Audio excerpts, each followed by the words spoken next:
Summer's Road, back to Headiness. I moved back home for the summer and asked the hairdresser for a short haircut, the shortest I had worn since 7th grade.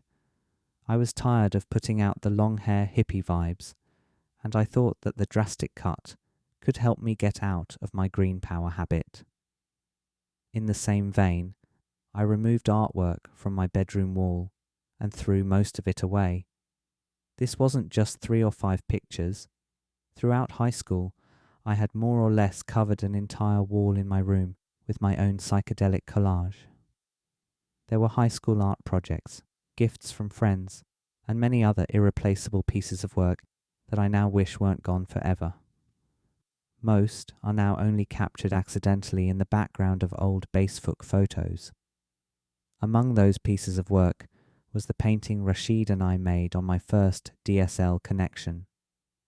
I try my best to not get too hung up on how permanently destroyed those pieces all are, since in the grand scheme, all human possessions are bound for imminent destruction anyway.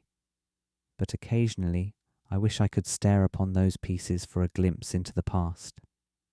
My advice is to never throw away anything of the like, even if you feel a sudden change of mind or a repulsion towards such things, because chances are you'll wish you had saved them for the memories.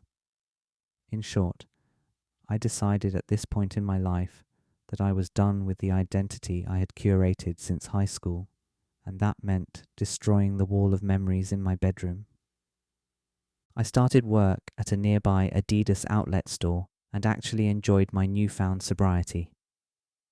I was thinking straight. I wasn't lying to my parents all the time, and I wasn't paranoid about the toll that green power might take on my body. It was the 2014 FIFA World Cup that summer, so I had plenty of excitement going on, especially working at Adidas. I can't remember how long I decided to not consume green power for that summer, but it didn't last too long. Maybe it was a month from the last time I had consumed at college to the next time I did, while home for the summer. Depending on how much one consumes his or herself, 1 month of abstaining may or may not seem like a long time. Generally, I think people who don't consume don't really find 1 month of abstinence to be that remarkable. But I know plenty of users who would remark, "Wow, good for you, man," because daily tokers would consider a month to be a well-disciplined tolerance break. Anyway, for me, 1 month was quite the long time, and I was weirdly proud of it. Just like in my adolescence, though, sobriety eventually lost its charm, and I started finding myself at mental dead ends, so to speak.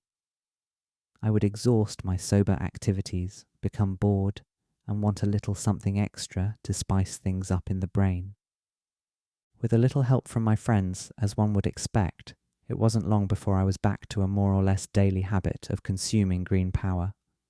All it took was easing back in with small amounts and consuming in situations where I didn't have to worry about facing my parents. I spent those summer days with River and Ari. We would consume green power while we played Super Smash Bros. Late into the night, while we hiked in local woods, and even while we fished for stripers on the coastline.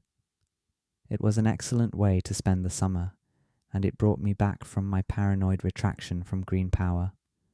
I had overanalyzed and overreacted. Green power could be used in a perfectly fine recreational way, and as long as I held my own, with or without it, it was neither a crutch nor a hindrance. It sucked to realize that I had thrown away a lot of cool art from the walls in my room, but regardless of whether I consumed green power again, I figured it was a good way to restart and to stop myself from being stuck in the past.